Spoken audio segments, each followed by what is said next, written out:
पटना से एक साहब का फोन आया, पढ़े लिखे आदमी है। उन्होंने कहा कि साहब डिजिटल करेंसी की खरीदो फरोख्त के बारे में आप क्या कहते हैं, जायज है नाजायज है? हमने कहा कि डिजिटल करेंसी ये माल है कि नहीं है?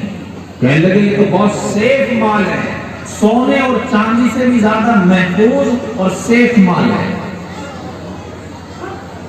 और इंसान का सारा पैसा जितना सिक्योर इसके अंदर रह सकता है, किसी और जगह पर इतना सिक्योर नहीं हो सकता है।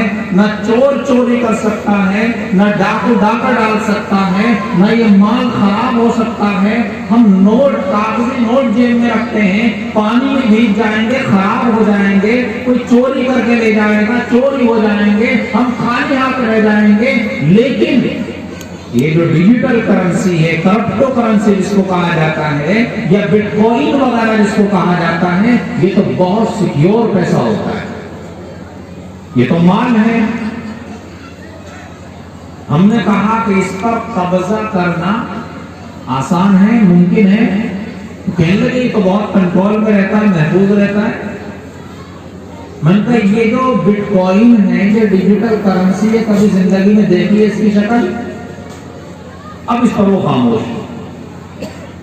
मन का कभी देखी हो, किसी के हाथ में देखी हो, उसकी कोई सूरत देखी हो, कोई शक्ल देखी हो? इसलिए कि देखिए डिजिटल करेंसी, बिटकॉइन, ये करेंसी वो करेंसी है जो इंटरनेट से, कंप्यूटर से बनती है और कंप्यूटर के अंदर ही रहती है। बस हाथों में उसे कोई पकड़ नहीं सकता, कोई महसूस नहीं कर सकता, कोई आंखों से देख नहीं सकता है। वो तो 100% डिजिटल है। कंप्यूटर से आदान को जोड़कर, गिनतियों को जोड़कर, और उसे तैयार कराया जाता है और उसे कंप्यूटर पर ही सेल किया जाता है, कंप्यूटर पर ही परचेज किया जाता है। कहने लगे नहीं, उसकी हकीकत तो है। मन का हम हकीकत से इनकार नहीं करते। लाखों लोग हैं दुनिया में जो डिजिटल करेंसी में कारोबार करते हैं, लेकिन आप पूछ रहे हैं इस्लाम का हुक्म क्या है?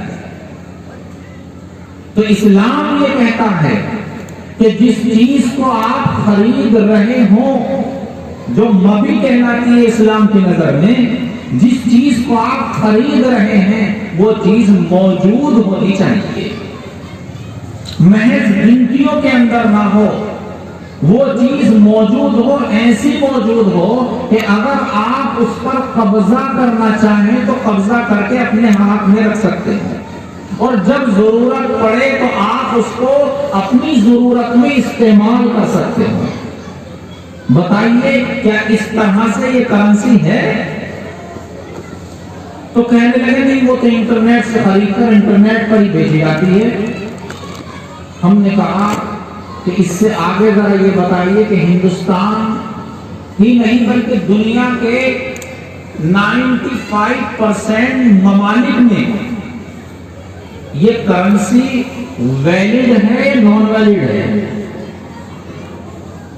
तो कहने लगे बहुत से मुल्कों ने इसको वैलिड करार दिया है। मसलन कहने लगे अमेरिका में बाज़ सूबों के अंदर, स्टेट्स के अंदर ये वैलिड है। मन का वैलिड किस हद तक है? कहीं बस वैलिड है। मन का आपको वैलिड का ही नहीं पता कितनी वैलिड है।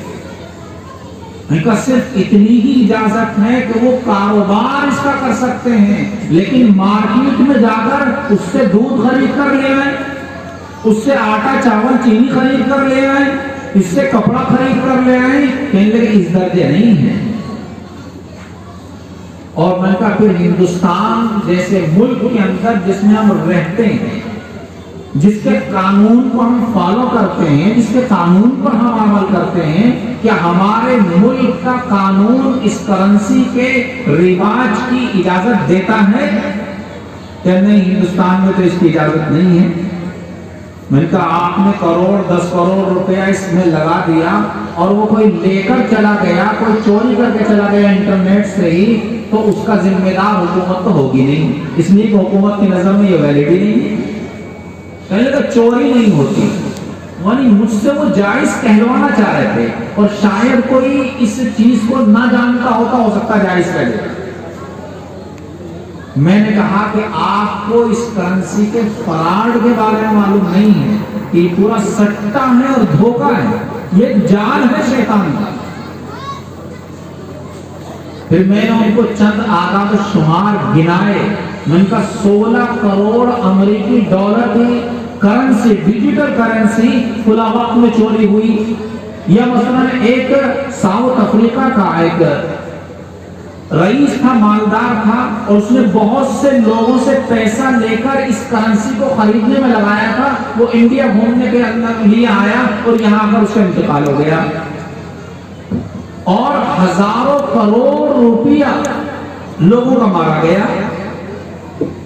इसके अलावा और बहुत सारी ऐसी कंपनियां आपको मिलेंगी जो आपको लालच देकर सूदी कारोबार में लगाएंगी कि साहब 1 लाख रुपए आप हमारे पास जमा कर दीजिए, हम महाना आपको 7,000 रुपए देते रहेंगे स्टॉक मार्केट से कमाकर, और आपका 1 लाख रुपया भी महफूज रहेगा। 1 साल का एग्रीमेंट है और 1 साल के बाद एग्रीमेंट खत्म कर देना, 1 लाख रुपए भी वापस